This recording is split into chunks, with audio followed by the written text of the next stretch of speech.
வணக்கம் நண்பர்களே. தூணிலும் இருப்பான் துரும்பிலும் இருப்பான் என்று பக்தன் கூறிய வாக்கை நிரூபிக்க அந்த தூணை பிளந்து கொண்டு வெளியே வந்து அரக்க குல தலைவனான இரண்யகசிபுவை வதம் செய்த மகாவிஷ்ணுவின் அவதாரமே நரசிம்ம அவதாரமாகும். மகாவிஷ்ணுவின் தச அவதாரங்களில் மிக முக்கியமானவை சிம்ம அவதாரம் எனப்படும் நரசிம்ம அவதாரமே ஆகும். இந்த நரசிம்ம அவதாரம் தசாவதாரங்களில் 4வது அவதாரம். பகவான் விஷ்ணுவின் அவதாரங்களில் நரசிம்ம அவதாரம் மட்டும் பக்தன் அழைத்த நொடியிலேயே தோன்றியதால் இது திட்டமிடாத அவதாரமாக கருதப்படுகிறது. ரண்யாட்சன் என்ற அசுரன் பூமியை கடலுக்குள் மறைத்து வைத்ததன் காரணமாக அவனிடமிருந்து பூமியை மீட்பதற்காக மகாவிஷ்ணு வராக அவதாரம் எடுத்து அவனை வதம் செய்து பூமியை காப்பாற்றினார். அதையடுத்து தன் சகோதரனின் மரணத்திற்காக மகாவிஷ்ணுவை பழி வாங்க துடித்த இரண்யகசிபு தன் சக்தியை அதிகரிப்பதற்காக பிரம்மனை நோக்கி கடும் தவம் இருந்தான். அசுரன் இரண்யகசிபுவின் தவத்தை கலைப்பதற்காக இந்திரன் கர்ப்பிணியான இரண்யகசிபுவின் மனைவி லீலாவதியை சிறைப்பிடித்தார்.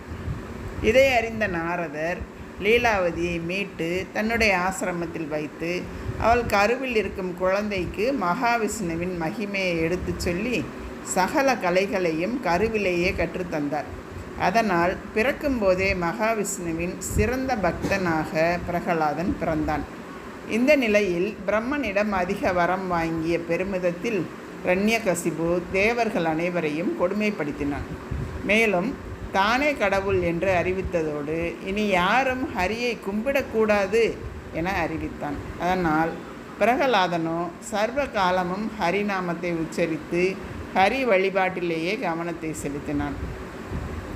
இதனால் கடும் ஆத்திரமடைந்த இரண்யகசிபு சாம பேத தான தண்ட அனைத்து வழிகளிலும் முயன்று தன் மகன் மனதை மாற்ற முயன்று தோற்றான்.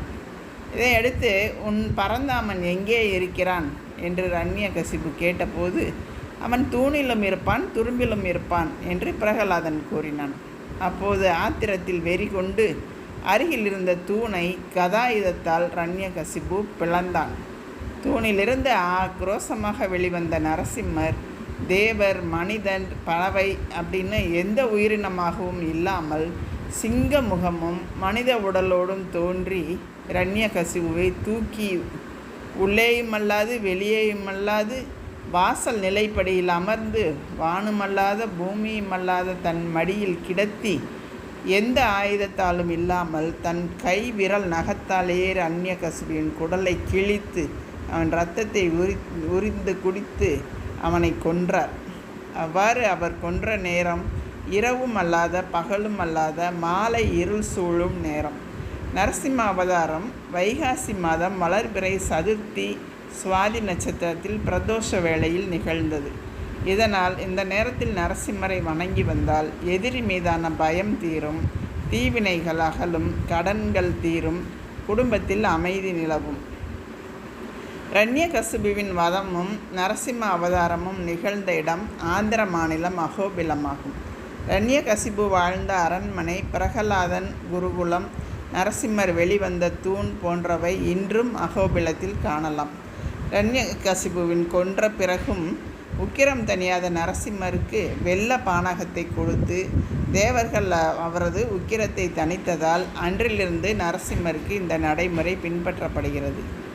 ஓம் வஜ்ர நாகாய வித்மகே தீக்ஷ்ண தம்ஷ்டாய தீமகி தன்னோ நரசிம்ம பிரச்சோதயாத் என்ற நரசிம்ம காயத்ரி மந்திரத்தை சொல்லி அவரை வழிபட்டால் கூப்பிட்டவுடனே பிரகலாதனுக்கு காட்சி அளித்தது போல நம்மளுக்கும் கூப்பிட்ட உடனே வந்து நம்முடைய வேண்டுகோளை எல்லாம் ஏற்று நமக்கு தேவையான எல்லாவற்றையும்